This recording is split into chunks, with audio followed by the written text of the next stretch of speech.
Guys, നിങ്ങൾ ഈ lipstick കണ്ടോ? നിങ്ങൾ എല്ലായിടത്തും കണ്ടിട്ടുണ്ടാവും ഇൻസൈഡ് കോസ്മെറ്റിക്സിൻ്റെ ലിപ്സ്റ്റിക്ക്. ഇത് ഷെയ്ഡ് വരുന്നത് 11 കോഫി കമാൻഡ് ആണ്. ഞാൻ ഈ വെയർ ചെയ്തിരിക്കുന്നതും ഈ ഷെയ്ഡാണ്. നല്ലൊരു ഷെയ്ഡാണ് ഇത്. എല്ലാ സ്കിൻ ടൈപ്പുകാർക്കും, ഫെയർ ആയിട്ടുള്ളവർക്കും, മീഡിയംകാർക്കും, ഡസ്കി സ്കിൻ ടോർക്കാർക്കും ഒക്കെ നല്ലൊരു ലിപ്സ്റ്റിക്കാണ്. ഇതിപ്പോൾ ഞാനിത് കുറച്ചിട്ടിട്ടുള്ളൂ ഇപ്പോൾ. പക്ഷേ ഇതൊരു എന്താ പറയുക, നല്ലൊരു ഇപ്പോൾ ഇതൊരു റെഡ് ഷെയ്ഡായിട്ടാണ് നിൽക്കണേ. കുറച്ചും കൂടി ഇത് നല്ല രീതിക്ക് അപ്ലൈ ചെയ്യുകയാണെങ്കിൽ എനിക്കിതൊരു ബ്രൗൺ കോറൽ അങ്ങനത്തെ ഒരു നല്ലൊരു ഷെയ്ഡായിട്ട് വരും. പക്ഷേ എൻ്റെ ഈ ഷെയ്ഡായിരിക്കില്ല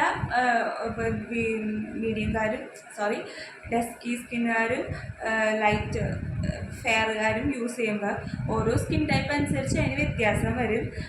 പിന്നെ ഇതിന് പ്രൈസ് വരുന്ന 100 റുപ്പീസ് എങ്ങാണ്ടുമാണ്.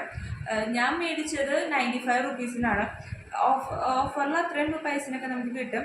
പക്ഷേ നല്ലൊരു ലിപ്സ്റ്റിക്കാണ്. ഈ പ്രൈസിന് ഇത് ലോങ് ലാസ്റ്റിംഗ് ഒന്നുമല്ല. നമ്മൾ ഓയിലായിട്ടൊരു ഫുഡ് കഴിച്ച് കഴിഞ്ഞാൽ ഇത് പോവും. പക്ഷേ എന്നാലും നമ്മളൊന്നും കഴിക്കണതിന് മുന്നേ വരെ അത് അത്യാവശ്യം നല്ല രീതിയിൽ ഹോൾഡ് ചെയ്യും. നമുക്ക് ഭയങ്കര ലിപ്സ്റ്റിക്ക് ഇട്ട ഫീലോ ഭയങ്കര ഹെവി ഫീലൊന്നുമില്ല. ബ്ലെൻഡ് ചെയ്യാനൊക്കെ നല്ല സുഖമാണ്. നല്ലൊരു ലിപ്സ്റ്റിക്കാണ്. അപ്പം എല്ലാവരുടെയും കയ്യിലുണ്ടാവും ഓൾമോസ്റ്റ്. എന്നാലും എല്ലാവരും ഒന്ന് ട്രൈ ചെയ്ത് നോക്കാം. മേടിക്കാത്തവരുണ്ടെങ്കിൽ, ആദ്യമായിട്ട് ലിപ്സ്റ്റിക്ക് മേടിക്കാനൊക്കെ വിചാരിച്ചിരിക്കുന്നവരാണെങ്കിൽ ഈ ലിപ്സ്റ്റിക്ക് ഒന്ന് ട്രൈ ചെയ്ത് നോക്കാം. അധികം വിലയൊന്നുമില്ലല്ലോ, നല്ല ലിപ്സ്റ്റിക്കുമാണ്. അപ്പോൾ എല്ലാവരും ഒന്ന് ട്രൈ ചെയ്ത് നോക്കാം.